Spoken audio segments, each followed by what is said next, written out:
My name is Inverna Toland, and I'm 29 years old. Have you ever been banned from your own family's event because of your job? Not because you committed a crime or caused a scandal, but simply because of how you earn your living? That's exactly what happened to me at my stepmother's charity gala, where 500 of the city's elite gathered to celebrate philanthropy and compassion. The irony wasn't lost on me. What Victoria didn't know was that the man funding her entire event, the CEO she desperately needed to impress, was someone much closer to me than she could have ever imagined. Sometimes the people who should protect you become the ones you need protection from.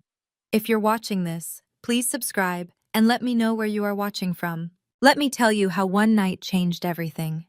The Laurent Hotel ballroom sparkled with the kind of elegance that cost more than most people's annual salaries. Crystal chandeliers cast dancing lights across 500 guests in designer gowns and custom tuxedos. This was Victoria's crown jewel, the annual Toland Foundation Charity Gala, where the wealthy gathered to write checks and feel good about themselves. I adjusted my crisp white server's uniform, the one from La Bernardine, the Michelin-starred restaurant where I worked. We'd been hired to cater the event, and I'd specifically requested to work the floor instead of staying in the kitchen. Maybe it was masochistic, but I wanted to see the world Victoria had systematically excluded me from for 5 years. The Laurent Hotel ballroom had never felt colder than that moment when Victoria spotted me. Her champagne flute stopped halfway to her lips. The color drained from her perfectly made-up face, leaving her looking like she'd seen a ghost.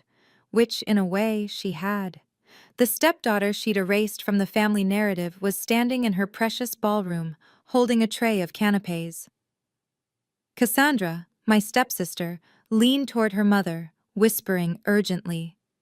Even from across the room, I could see her gesture in my direction, her diamond bracelet catching the light. The same bracelet she'd received for her birthday last month. The party I hadn't been invited to, of course. Victoria's recovery was swift. She straightened her spine, plastered on her charity gala smile, and began moving through the crowd toward me with the determination of a heat-seeking missile. But she wasn't coming to greet me. No, I recognized that look. It was the same one she'd worn when she told my father that perhaps Inverna would be more comfortable celebrating Christmas with her restaurant friends. 2 security guards in black suits suddenly appeared near the entrance, and Victoria's assistant was already speaking rapidly into his phone. The other servers continued their rotations, oblivious to the family drama about to unfold. A string quartet played Mozart in the corner, their elegant notes a stark contrast to the tension building in my chest. My phone vibrated in my pocket, a violation of our strict no-phones policy during service, but I'd made an exception tonight. I didn't check it, but I knew who it was. He always had impeccable timing.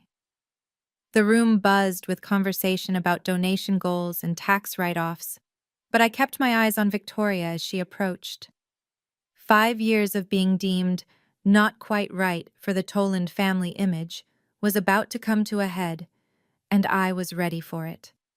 5 years ago, my father married Victoria Ashford Toland, and my life shifted in ways I never expected.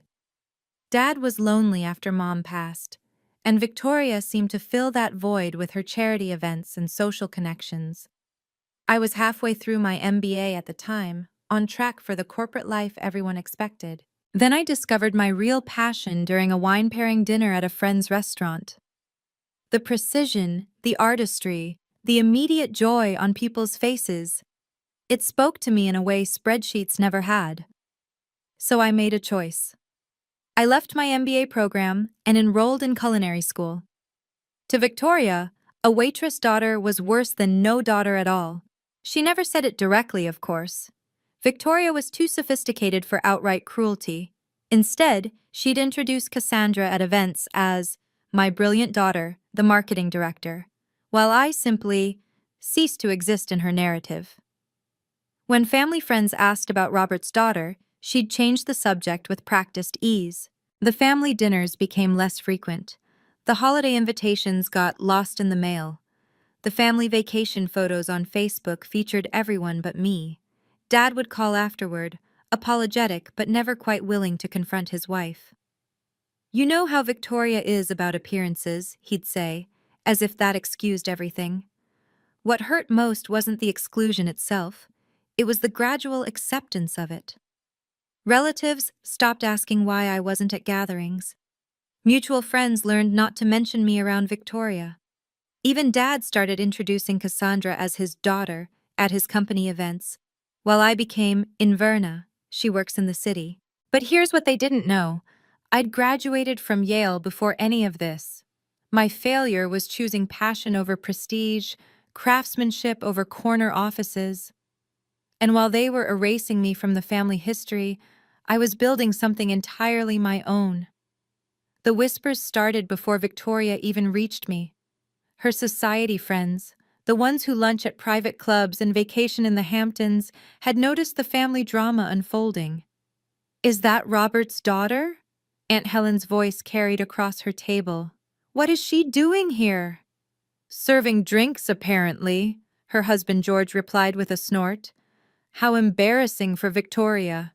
A cluster of Cassandra's friends, all influencers and trust fund babies, pulled out their phones, sensing drama worthy of their Instagram stories. One of them, a blonde named Madison, who'd never worked a day in her life, laughed loud enough for me to hear. "Oh my God, she's actually wearing a server's uniform. This is too much."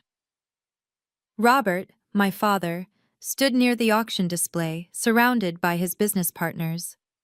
When our eyes met across the room, something flickered in his expression. Shame, regret, maybe both. Then he turned away, suddenly fascinated by a painting he'd never bid on. That small gesture, that deliberate turning away, cut deeper than any of Victoria's calculated snubs.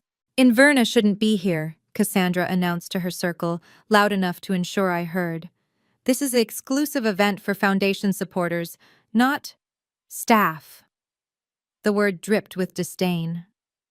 Staff. As if I hadn't grown up in the same house, attended the same family dinners, called her father Dad for 24 years before Victoria entered our lives. Victoria had almost reached me now, her heels clicking against the marble floor like a countdown. Behind her, I noticed the security guards beginning to move, trying to look casual as they positioned themselves strategically. The entire ballroom seemed to lean in, 500 guests suddenly interested in our corner of the room. My phone vibrated again. 2 short pulses, his signal that he was close. I kept my expression neutral, professional. Even as Victoria's shadow fell across my tray of carefully arranged canapés. The consequences of walking away would ripple far beyond this ballroom. La Bernardine had fought hard for this catering contract. It was our biggest account, worth nearly $500,000 annually. My manager, Chef Bernard, had made it crystal clear. "This event keeps our doors open in Verna. We cannot afford to lose the Toland Foundation." If Victoria had me ejected, if she made a scene, it wouldn't just be my job on the line. The entire restaurant could lose the contract. 23 employees depended on that revenue. Sous chefs, line cooks, servers who were putting kids through college. My pride wasn't worth their livelihoods. Then there was Dad. For all his weakness, he was still my father. If I fought back publicly, if I embarrassed Victoria at her signature event, she'd make him choose. And we both knew who he'd choose. He'd already proven that by looking away moments ago. The last thread connecting me to my mother's memory, to the family home where her piano still sat in the living room, would snap completely. But perhaps the biggest stake was the secret I'd guarded for 2 years. The wedding ring hidden beneath my server's gloves. The marriage certificate filed quietly at City Hall. The life I'd built away from the Toland family drama. Marcus and I had agreed to keep our marriage private until the time was right, until we could reveal it on our own terms. Being forcibly ejected from a charity gala wasn't part of that plan. My manager had warned me, "This account keeps us afloat."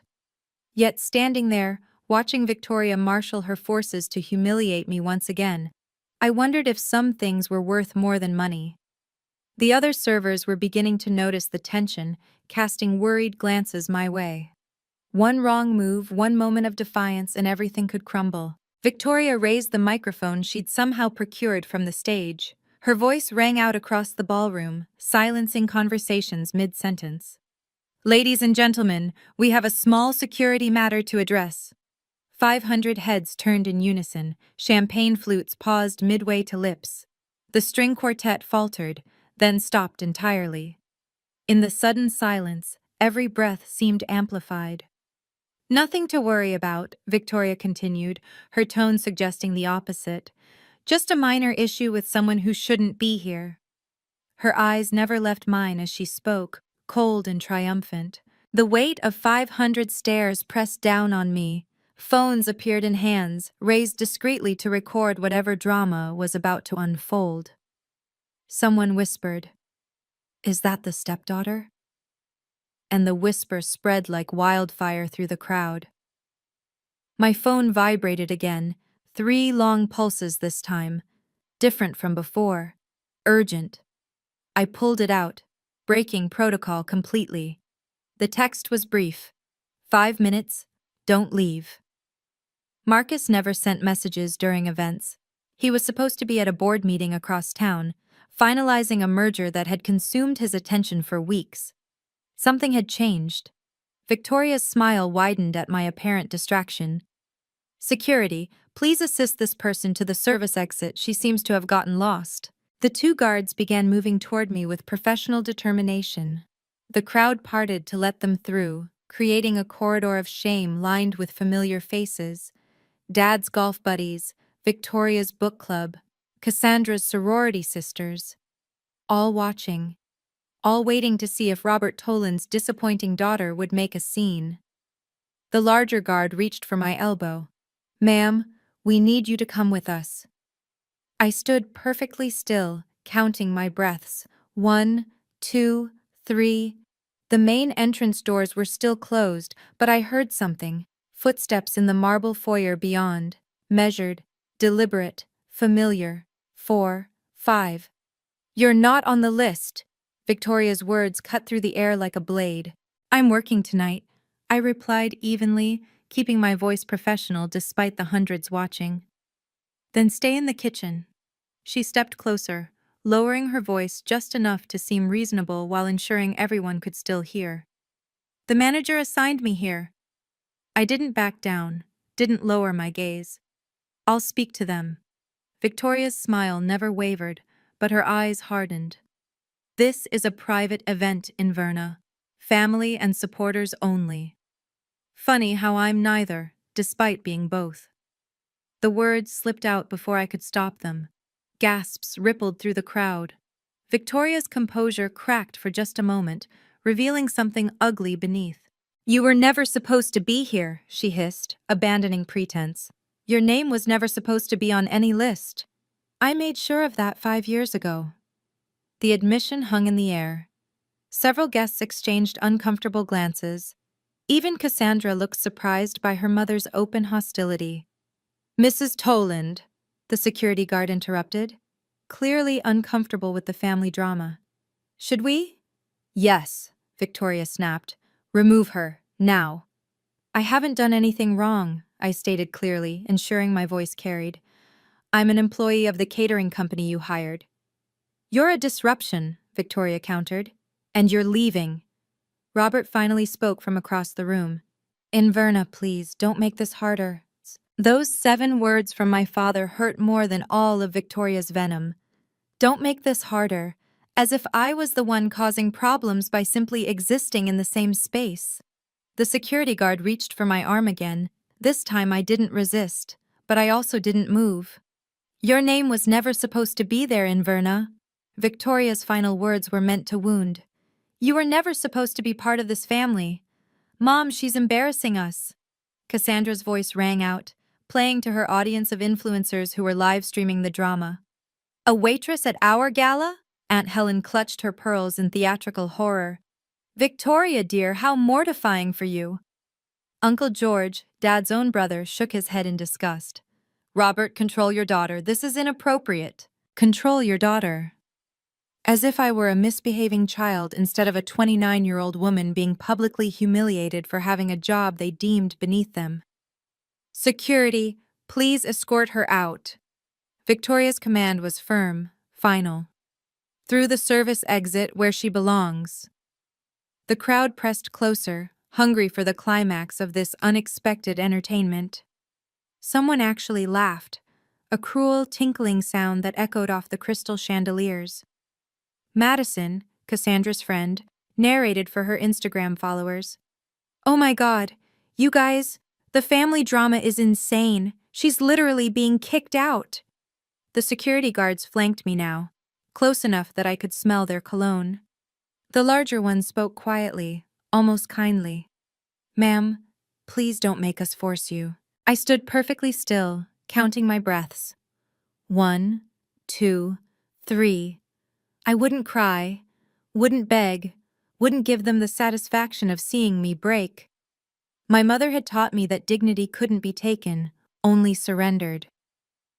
"This is what you wanted, isn't it?" I asked Victoria, my voice steady despite the trembling in my chest. "To erase me completely?" She didn't answer. She didn't need to. Her satisfaction was written across her face. 4, 5. Then, with timing so perfect it seemed scripted, the main ballroom doors swung open. Not the service entrance where they wanted to exile me, but the grand main entrance, with its gold-leafed frame and crystal handles. Every head in the room turned toward the sound. The two security guards had their hands hovering near my elbows, not quite touching, but ready to escort me out. The crowd had formed a perfect semicircle, phones raised like modern-day torches, capturing every second of my humiliation for social media posterity. "This is a private event," Victoria repeated into the microphone, her voice carrying the authority of someone who'd never been challenged. "We have standards to maintain." Standards. The word echoed in the vast ballroom, bouncing off marble pillars and crystal fixtures. Several guests nodded in agreement, comfortable in their bubble of privilege where worth was measured in net worth. Madison zoomed her phone camera on my face. "She's not even crying," she whispered to her followers, sounding almost disappointed. "Just standing there like a statue." The security guards exchanged glances, clearly uncomfortable with the scene, but bound by their duty to the client. The younger one shifted his weight, his polished shoes squeaking against the marble floor. Then came the footsteps from the main entrance, measured, deliberate, commanding attention without demanding it. The footsteps were familiar, measured, authoritative, the kind of walk that suggested the person knew exactly where they belonged and had no doubt about their right to be there. The crowd near the door began to part like the Red Sea, whispers following in the wake. "Is that? Oh my God, he's here!" But he wasn't supposed to arrive until... Victoria's assistant frantically checked his tablet, his face paling. "Mrs. Toland," he stammered, but she waved him off, too focused on her victory to notice the shift in the room's energy. The security guards hesitated, looking toward the entrance. Even they sensed that something had changed, that the power dynamic in the room was about to shift dramatically. The footsteps stopped just inside the doorway, and for a moment, the entire ballroom held its breath. If you've ever been judged for your job or felt like family should accept you as you are, hit that subscribe button. This story is about to take a turn that nobody in that ballroom expected. Have you ever had to hide something important from your family? Let me know in the comments. Now, let's see what happens when the person walking through that door changes everything. Marcus Whitmore commanded attention without trying. His charcoal Tom Ford suit was understated but impeccable, the kind of quiet luxury that whispered rather than shouted. He moved through the crowd with the confidence of someone who'd been born into rooms like this, but had earned his place through merit, rather than inheritance. Victoria's entire demeanor transformed in an instant. The microphone lowered from her lips, her spine straightened, and her charity gala smile snapped into place like armor. "Mr. Whitmore, what an honor!" Her voice dripped honey where moments before it had dripped venom. "We weren't expecting you until the auction." But Marcus didn't look at her.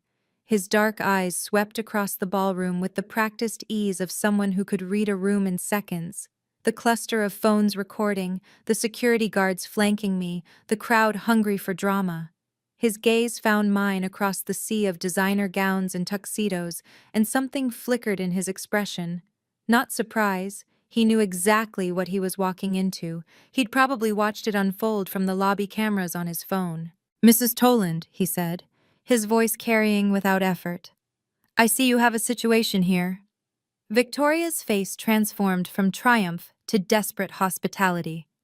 The most powerful man in the room, the one whose company's $50 million commitment over 5 years made her gala possible, had arrived at the worst possible moment. Or perhaps, from my perspective, the perfect one. "Just a minor misunderstanding," she chirped, gesturing for the security guards to step back.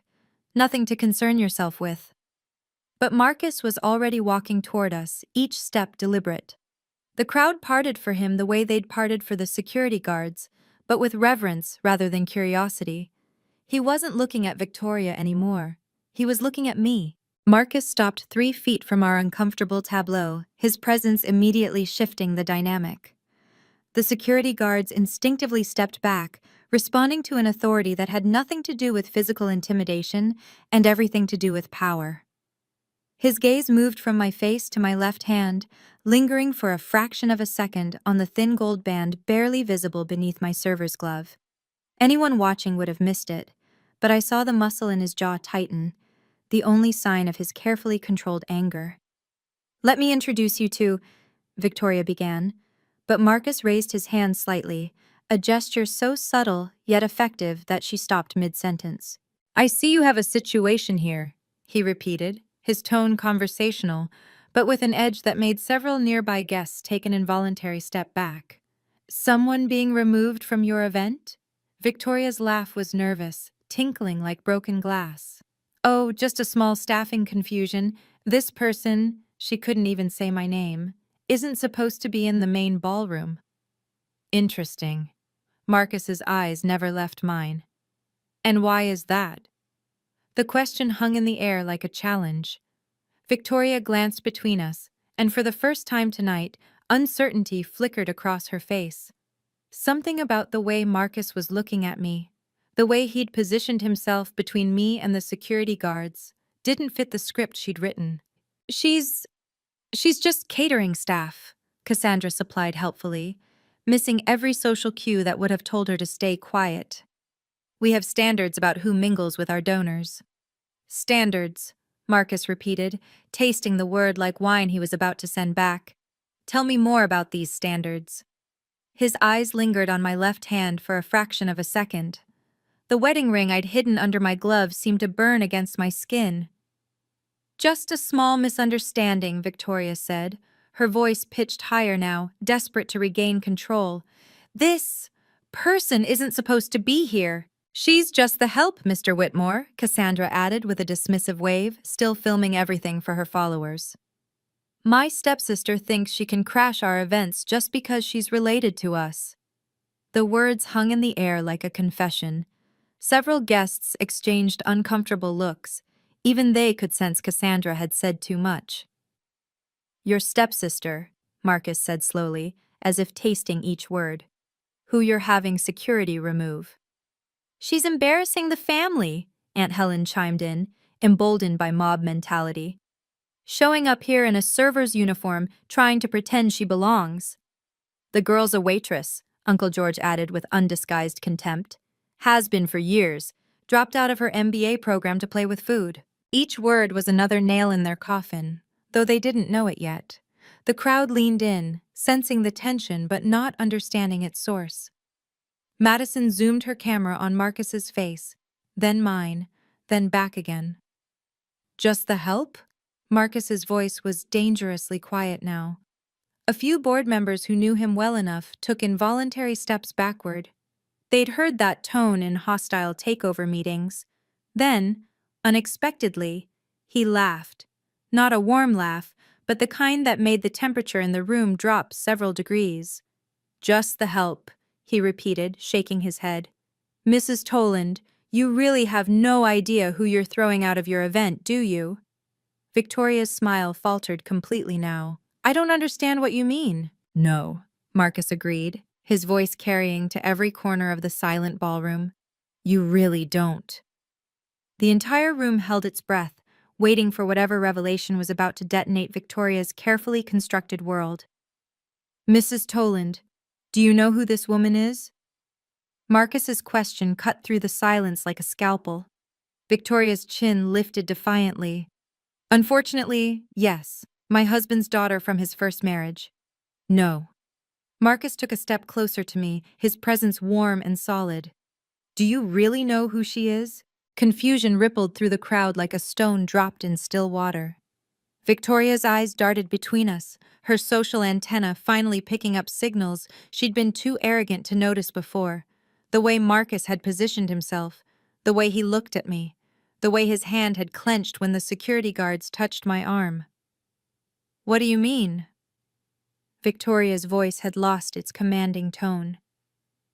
I'm asking if you know anything about her beyond your prejudices, Marcus continued, his voice carrying that dangerous calm that preceded corporate bloodbaths. Do you know where she graduated from, what she's accomplished, who she is beyond your narrow definition of success? She's a waitress, Cassandra supplied unhelpfully, still not reading the room.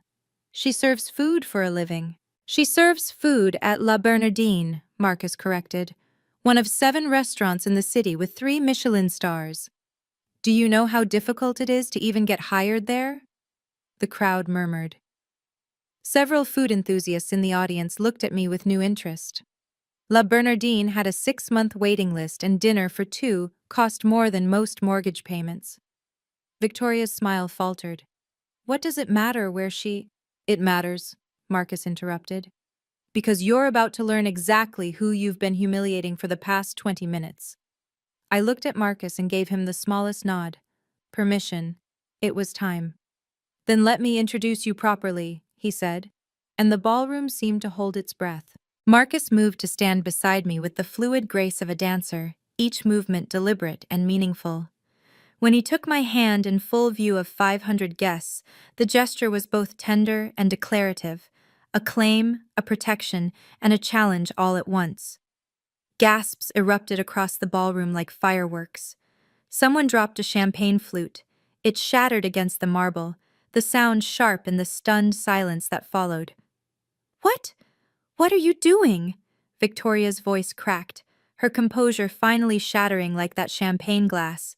Cassandra's phone slipped from her suddenly nerveless fingers, clattering on the floor. Her mouth opened and closed like a fish gasping for air, no words coming out for perhaps the first time in her life. The crowd pressed closer, their shock palpable. These people who'd just been calling for my removal, who'd laughed at my humiliation, now stared at our intertwined hands as if witnessing a magic trick they couldn't explain. Marcus lifted my hand slightly, ensuring everyone could see the simple gold band on my finger, the one I'd hidden under my server's glove for 2 years. The overhead lights caught it, making it gleam like a beacon. I don't understand, Victoria stammered, her face cycling through expressions, confusion, denial, dawning horror. This is some kind of mistake. No mistake, Marcus said simply, his thumb brushing over my wedding ring in a gesture so intimate that several people looked away. Though I understand your confusion, we've kept our personal life private. Robert, my father, pushed through the crowd, his face ashen. Inverna? His voice was strangled. What is this? The diamond ring on my finger caught the chandelier light, sending tiny rainbows across Victoria's pale face. The same woman who'd just called me just the help was now staring at evidence that I was anything but. This is my wife, Inverna Whitmore. Marcus's words detonated in the ballroom like a bomb, sending shockwaves through the crowd. We've been married for 2 years. The room exploded. 500 voices rose at once, gasps, exclamations, denials. Someone actually screamed. Phones flashed like strobe lights as everyone tried to capture the moment when Victoria Ashford Toland's world imploded. That's impossible! Cassandra shrieked, abandoning all pretense of sophistication. Her carefully curated image crumbled as she stood there, mouth agape, looking between her mother and me. Victoria's face had gone from pale to gray, her body swaying slightly as if the ground had shifted beneath her designer heels. The microphone slipped from her fingers, hitting the floor with a feedback shriek that made everyone wince. "Mrs. Inverna Whitmore," Marcus repeated, his voice cutting through the chaos. "Remember that name, Victoria." The security guards who'd been about to escort me out now stood frozen, uncertain whether they should bow, apologize, or simply disappear. The older one actually took a step back, his hand moving to his tie as if it had suddenly become too tight. Madison and her influencer friends had their phones trained on us, broadcasting the drama to thousands of followers in real time.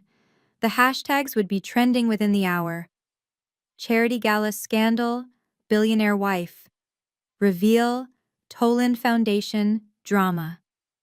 Board members of the Toland Foundation exchanged panicked glances. Several major donors were already moving toward the exits, their expressions suggesting they wanted nothing to do with whatever was about to happen next. 2 years, someone whispered. She's been his wife for 2 years. While Victoria treated her like garbage, another voice added. Called her just the help, a third person said, loud enough for Victoria to hear. The woman who'd orchestrated my humiliation now stood at the center of her own. "We kept it private at Inverna's request," Marcus explained to the stunned audience, his voice carrying the kind of authority that commanded attention without demanding it. She wanted to succeed on her own merits, without anyone assuming she'd gotten opportunities because of my name. He pulled out his phone with his free hand, swiping to a photo that he held up for those closest to see. Our wedding certificate, dated 2 years ago, filed quietly at City Hall on a Tuesday afternoon when we decided we didn't want to wait another day to start our life together. "But I won't stand by while she's humiliated," he continued, his voice hardening, "especially by people who should have celebrated her achievements instead of diminishing them." Victoria stammered, her usual eloquence destroyed. We didn't. How could we have known?" "You could have known by asking," Marcus replied. "By showing interest in her life instead of systematically excluding her.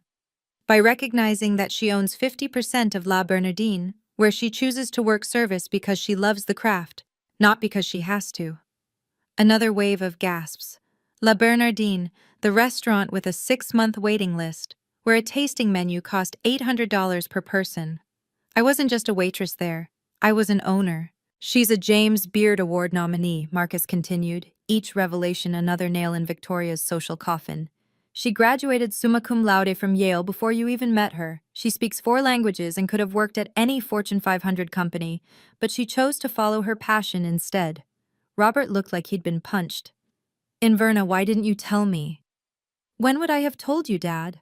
I finally spoke, my voice steady. "During the family dinners I wasn't invited to, the holidays I spent alone, the 5 years you let her erase me." "About our sponsorship contract." Marcus's tone shifted to pure business, the warmth he'd shown me replaced with corporate steel. Victoria's head snapped up, panic flooding her features. "The contract is ironclad, you can't—" "Whitmore Holdings is withdrawing," Marcus announced to the room. "Effective immediately." "You can't!" Victoria's voice cracked with desperation. "We have an agreement. 5 years, $50 million. "Check clause 15, Marcus said calmly, though his hand tightened around mine. "Breach of professional conduct that brings negative publicity to any party or their representatives." He gestured to the phone still recording, the hundreds of witnesses to Victoria's cruelty. "Publicly humiliating my wife certainly qualifies. Wouldn't you agree?" The foundation's board members were already pulling out their phones, frantically calling their lawyers. Gerald Morrison, the board chair, looked like he might have a stroke. "Victoria, what have you done?" $50 million, someone whispered. "That's 60% of their operating budget." "The Children's Hospital wing," another voice added. "The scholarship program." Each whisper was another cut to Victoria's reputation. She'd just destroyed 5 years of guaranteed funding because she couldn't resist humiliating someone she deemed beneath her. "This is vindictive," Victoria tried, grasping for any leverage. "You're punishing charitable causes because of a personal matter." "No," Marcus corrected. I'm enforcing a contract clause that exists specifically to protect all parties from behavior like yours. Besides, Whitmore Holdings will redirect those funds to other charities, ones that understand the value of treating all people with dignity. 3 other major donors were already approaching Marcus, their expressions making it clear they were reconsidering their own commitments. If Whitmore was out, they wanted to know why. If Whitmore's out, we're reconsidering too, Harrison Banks announced, loud enough for everyone to hear. Victoria's empire was crumbling in real time. Can you imagine the look on Victoria's face? If you've ever wanted to see someone who judged you eat their words, smash that like button. This next part shows exactly what happens when you burn bridges with the wrong person. What would you have done in my position? Reveal it immediately or wait like I did? Comment below and don't forget to subscribe for more stories about standing up for yourself with class. Marcus pulled out his phone and called his legal team, deliberately putting it on speaker so everyone could hear. The room fell silent except for his voice and the tinny response from his chief counsel. Jennifer, I need you to cancel all Toland Foundation contracts immediately. All of them, sir? The lawyer's voice was crisp, professional. That's 5 years of commitments totaling $50 million. All of them, Marcus confirmed. Cite Clause 15, breach of professional conduct. I'm sending you video evidence now. Several people were already uploading their recordings, the scandal spreading across social media in real time. The Toland Foundation's reputation, built over 20 years, was being destroyed in 20 minutes. Other sponsors began stepping forward. Harrison Banks from Banks Industries approached, followed by Margaret Chen from Chen Technologies and David Kumar from Kumar Pharmaceuticals. If there's a culture problem at the foundation, Banks announced, we need to reassess our involvement. Agreed, Chen added, looking directly at Victoria. We donate to organizations that reflect our values. This display suggests a serious misalignment. The murmuring grew louder. 3 more sponsors meant another $30 million in jeopardy. The foundation's entire budget was evaporating because Victoria couldn't treat her stepdaughter with basic human decency. Kumar pulled out his phone. I'm calling an emergency meeting of the Donor Advisory Council. This needs to be addressed immediately. Victoria swayed on her feet, gripping the edge of a table for support. This is ridiculous. You're destroying 20 years of charitable work over a family dispute. No, Marcus corrected coldly. You destroyed it the moment you decided someone's worth was determined by their job title, the moment you used your position to humiliate someone you considered beneath you. Board members were already huddling in corners, whispering about emergency protocols and damage control. The gala meant to celebrate philanthropy had become its funeral. Please, let's discuss this privately, Victoria pleaded, abandoning all pretense of control. Her perfect makeup was cracking, mascara smudging as tears threatened. Like how you privately humiliated my wife? Marcus asked, his voice carrying across the silent ballroom. In front of 500 witnesses? I finally spoke, my voice calm but firm. Victoria, you made your choice. You chose image over family, status over substance. You could have told us, she said desperately, if we'd known who you married. That's exactly why we didn't tell you, I interrupted. Because it shouldn't matter who I married. You should have treated me with respect regardless. I learned from you, Victoria, I continued, meeting her gaze steadily. Image is everything, right? Well, now everyone can see your true image. Cassandra tried to approach me, her hands outstretched in supplication. Inverna, please, we're family. You can't let him do this. Family? I asked quietly. Was I family when you told everyone I was just the help? When you filmed my humiliation for your Instagram followers? She flinched as if slapped. I didn't mean... You meant every word, I said simply. You just didn't expect consequences. The board members had finished their hushed conference. Gerald Morrison stepped forward, his face grave.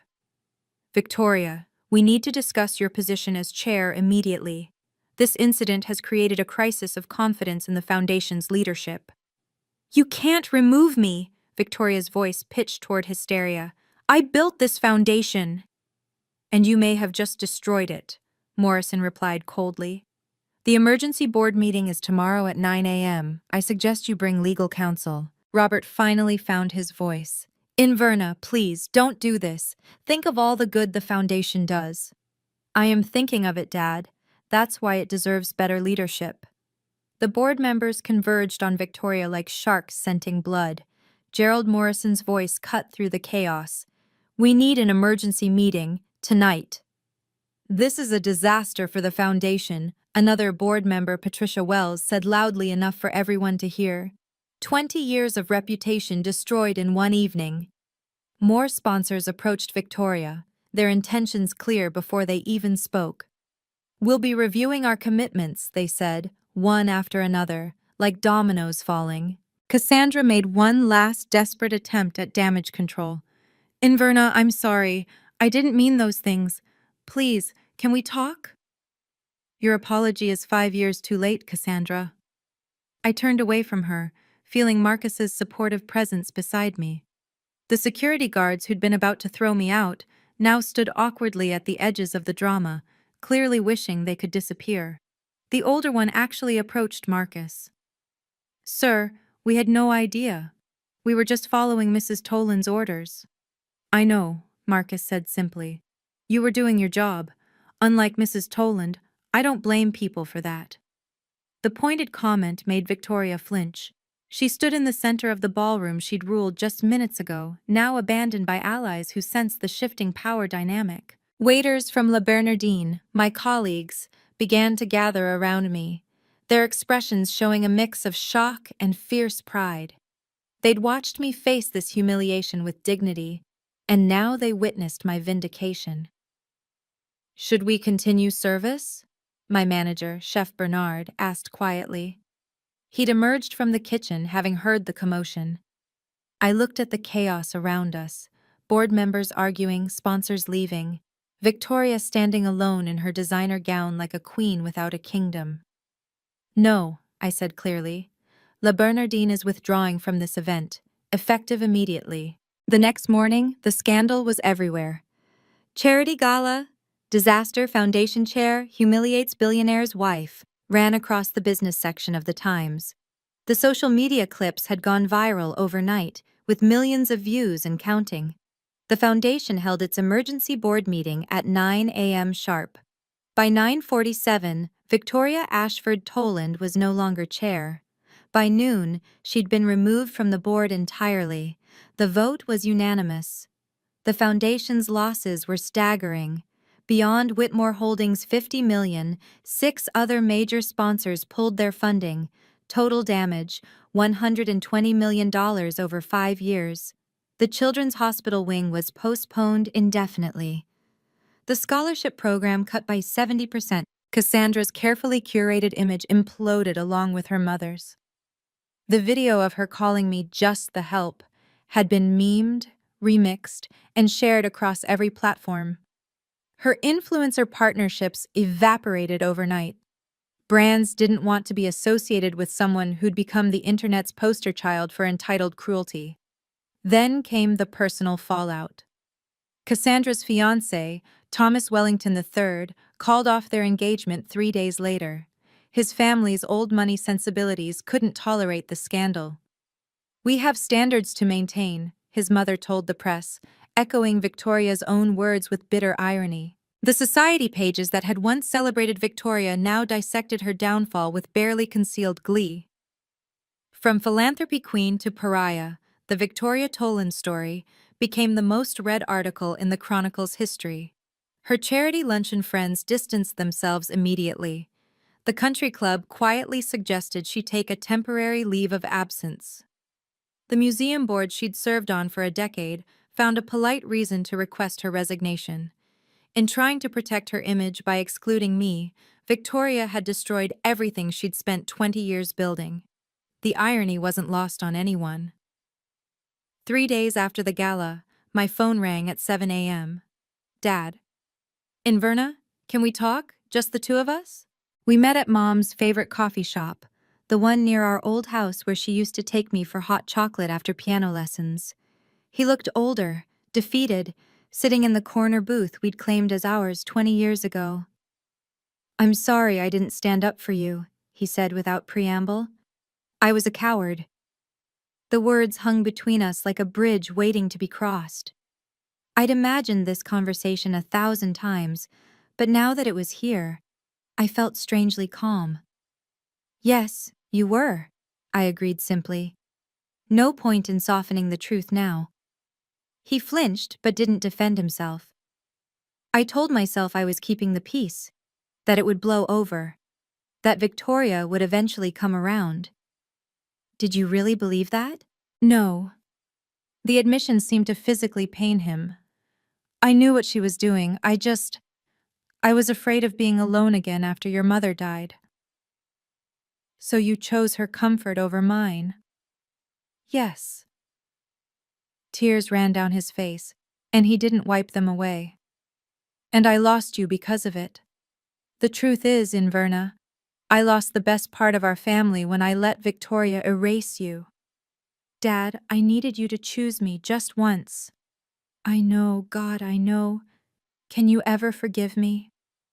I looked at this man who'd raised me, who'd taught me to ride a bike and had walked me down the aisle at my secret wedding, because despite everything, I'd still wanted my father there. "I can try," I said finally, "but Victoria can't be part of this. If you want a relationship with me, it's just us." "She's moving out," he said quietly. "The divorce papers were filed yesterday." Life after the gala felt surreal but authentic in a way it hadn't been for years. I still worked service at La Bernardine 3 nights a week, but now I did it openly, without hiding my wedding ring or pretending to be someone I wasn't. My colleagues treated me differently, not with the deference I'd feared, but with a deeper respect. They'd seen me face humiliation with dignity and come through it without losing myself. "You could have destroyed her from day one," my fellow server Antoine said one evening, "but you waited. You let her show her true colors." "I never wanted to destroy anyone," I replied, polishing wine glasses for the evening service. "I just wanted to be left alone to live my life." Marcus and I went properly public after the gala. We attended events together, but I kept working because I loved it. The food world embraced us, a power couple who understood that passion mattered more than pedigree. The James Beard Award nomination I'd kept quiet about became public knowledge. Food and Wine magazine did a profile. The billionaire's wife who chooses to wait tables. But the story wasn't about Marcus. It was about my journey, my achievements, my choice to follow passion over convention. Chef Bernard promoted me to service director, a role that let me train new servers while still working the floor. "You understand service at a level most people never reach," he said. "Because you understand that serving others is a privilege, not a humiliation." Marcus supported every decision. "I fell in love with the woman who chose happiness over status," he reminded me one evening as we prepped for service together, him helping as a volunteer runner, just for fun. "Why would I want you to change now?" I never needed their approval. I needed my own. 6 months after the gala, my phone buzzed with a text from an unknown number. But I recognized the writing style immediately. Formal, carefully worded, desperate. "Inverna, I hope this message finds you well. I've had time to reflect on my actions and realize how wrong I was. I would very much appreciate the opportunity to apologize in person and perhaps start fresh. Could we meet for coffee? Victoria." I stared at the message for a long time. The woman who'd tried to erase me from existence now wanted to reconcile. Marcus found me in our kitchen, phone in hand. "She wants to meet," I said simply. "What do you want?" he asked, knowing better than to influence my decision. I typed my response carefully, each word deliberate. "Victoria, I appreciate you reaching out. I hold no anger toward you, but I also have no interest in pretending we're family. We can coexist at any future family events involving my father, but that's the extent of what I'm comfortable with. I wish you well in your future endeavors, but our relationship ends here. Inverna." Her response came quickly. "Please reconsider." I've changed. Respect is earned, Victoria, not demanded, I replied. And it starts with accepting boundaries when they're clearly stated. Please don't contact me again. I blocked the number and felt a weight lift.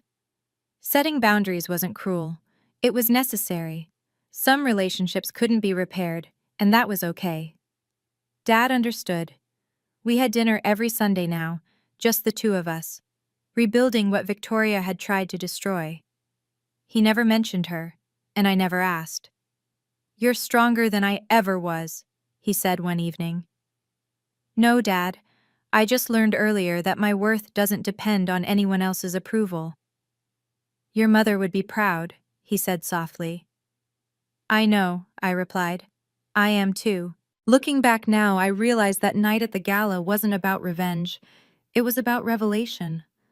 Victoria revealed who she truly was, and the consequences were simply the natural result of her choices. Here's what I learned. Your worth isn't determined by your job title or bank account.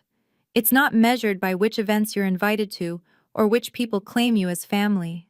Worth is intrinsic. You carry it with you whether you're serving champagne or drinking it. Success isn't just about climbing ladders others have built. Sometimes it's about building your own ladder, even if others can't see where it leads. I chose passion over prestige, authenticity over approval, and I've never regretted it. Family isn't just about blood or marriage certificates.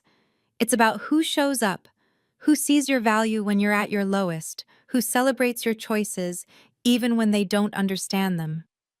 Marcus, my colleagues at La Bernardine, the friends who stood by me, they're my real family. Setting boundaries isn't cruel or vindictive. It's an act of self-respect. You don't owe anyone access to your life, especially those who've shown they'll use that access to hurt you. Forgiveness doesn't require reconciliation. You can wish someone well from a distance. The best revenge, truly, is living well on your own terms. Not to spite anyone, but because your happiness isn't dependent on their validation. Victoria lost everything trying to protect an image. I gained everything by refusing to sacrifice my truth for anyone's comfort. If you're reading this because someone in your life makes you feel less than because of your choices, know this. Their inability to see your worth doesn't diminish it. You don't need their invitation to belong. You already belong exactly as you are. Your value doesn't need their validation. Thank you for listening to my story. If you've ever been judged by family for your choices, know that you're not alone. Your value doesn't come from their approval. What's the worst thing a family member has said about your job? Share in the comments. Let's support each other. And if this story resonated with you, please subscribe and hit the notification bell. I share new stories every week about standing up for yourself with dignity. Remember, the best revenge is living well on your own terms,